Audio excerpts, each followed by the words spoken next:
William Enyart for more on this extended deal. We appreciate your time here today and for helping break down what we're seeing. So now that we've gotten this news, at least confirmed from Qatar and also backed by the White House, that this truce will be extended another 2 days, what exactly does that look like, sir? What are we expecting to see over the next 2 days? Well, good to be with you this afternoon, Alex. Although there have been a few minor glitches in the 4-day ceasefire and hostage swap, really considering the savagery of the Hamas attack and the overwhelming response by Israel, it's really gone pretty well.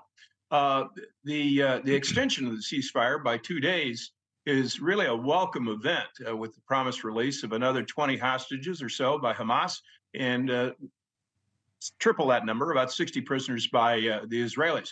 We anticipate that it's going to work out in pretty much the same format that it's gone the last 4 days, with an occasional hiccup here and there, but hopefully it's going to go through as promised. So that means it's somewhere between 70 and 80 of the 240 or so believed hostages will have been released by Hamas, which then raises the question of how many more prisoners is Hamas holding. An unknown number are held by other terrorist groups who may or may not be willing to cooperate in an exchange. And of course, there's the unfortunate possibility that some are dead. Can you speak to just how difficult it might have been to actually get to this point when there are two sides that are so opposed to each other that don't want to see the other succeed? To have a moment where it almost is a compromise seems like, an astounding feat. Is that true, or do you think that at this point, with wartime engagement now going on past 50 days, that this is something that both were welcoming at this time? Well, I think it certainly speaks a great deal to the Qataris for negotiating this, and certainly to the administration and for backing up the Qataris and leaning on Israel to promote these exchanges. I would have to think that the Hamas leaders are now weighing how many more to release. With every hostage that's released, Hamas's leverage is weakened. And based on Israeli Prime Minister Netanyahu's promise to resume attacks as soon as the ceasefire ends, Hamas is going to want to string these hostage releases out as long as possible, but clearly can't do so indefinitely.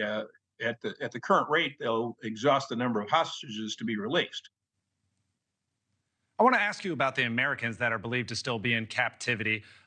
Obviously, the rest of America is holding their breath, hoping that they are among those that are released today.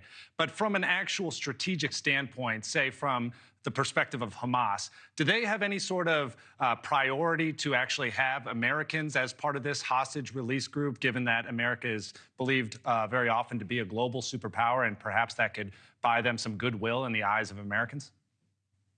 Well, from a strategic point of view, you could well have two opposing viewpoints here. One is that we want to hang on to the Americans as long as possible in order to have some leverage over the administration by dangling the prospect of releasing those hostages out there, and perhaps leveraging those hostages to slow down or weaken American support for Israel. We've certainly seen the administration lean on Israel to lighten up on the attacks on civilians, as well as engage in the hostage release efforts. So whether I think it's questionable whether that's due to any Hamas leverage by holding these hostages, but certainly it's in the best interest of the Israelis to do so.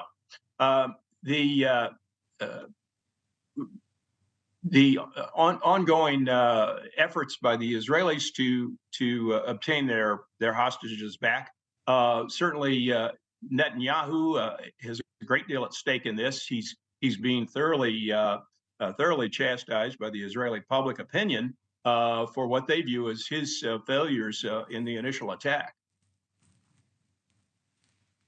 Okay, General William Enyart, thank you so much for your time and for your insight. We appreciate it.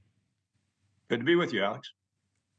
U.S. Central Command reports that a pair of ballistic missiles were fired overnight at an American destroyer off the coast of Yemen. Thank you for watching. Go to newsnationnow.com to find News Nation on your television provider. And don't forget to click the red subscribe button below to get more of News Nation's fact-driven, unbiased coverage.